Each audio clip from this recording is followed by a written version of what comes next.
Today I need you to embrace what comes hard. Today I need you to accept the challenge. Today I need you to fall in love with the process. There will be plenty of opportunities to get discouraged, to lose your passion and think that it's not meant to be. But if you're going to reach your destiny, you have to have a made-up mind.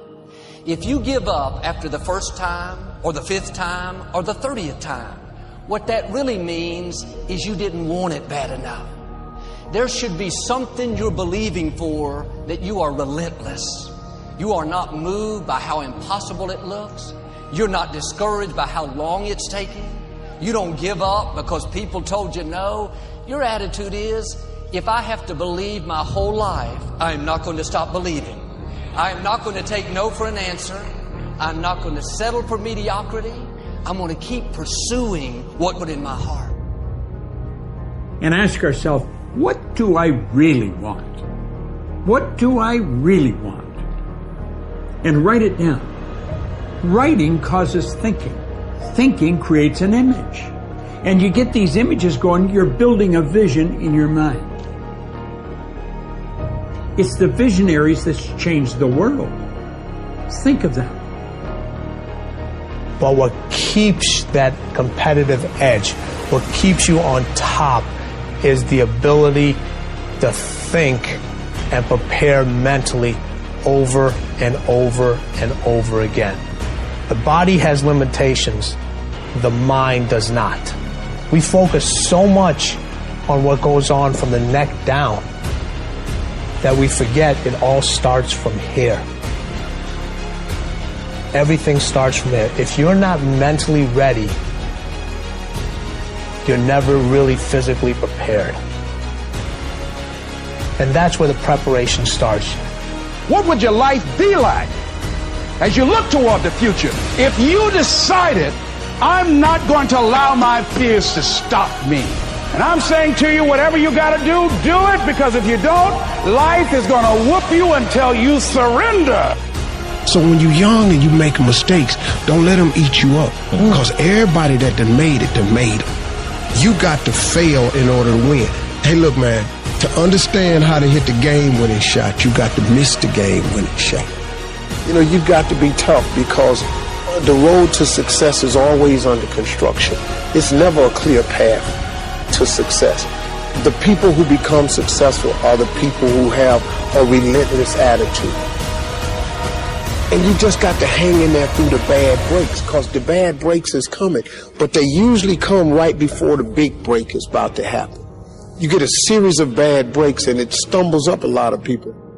My life and my success is to say to anyone, you can stumble, you can fall, you can get back up again.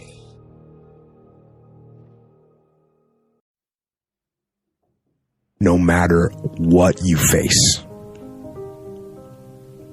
no matter how bad it is going to be, when there is a challenge,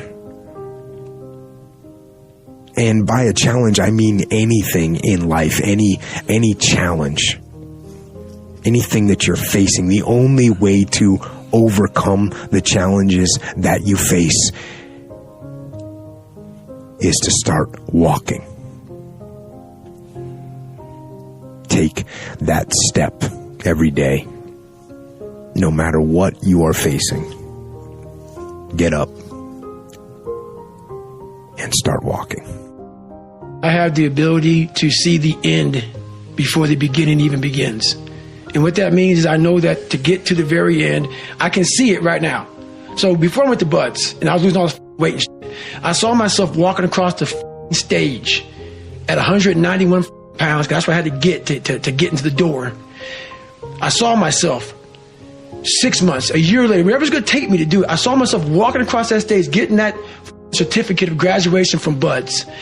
And I was able to be there at 300 pounds. And that feeling that I was nowhere near that feeling, I was able to put myself there 1,000,000 times every day. And that feeling of like, my God, that is going to feel amazing. That's what made me suffer. That's what allowed the pain to be real and say, this is worth it. I want to feel for this next 18 months. It took me 18 months to finally become a Navy SEAL, to finally, just get through BUD/S. 18 months. It's 6 months. It took me 18. That's what woke me up every morning was I'm going to put myself through this much pain and suffering for a few seconds. That's all it is. A few seconds of joy.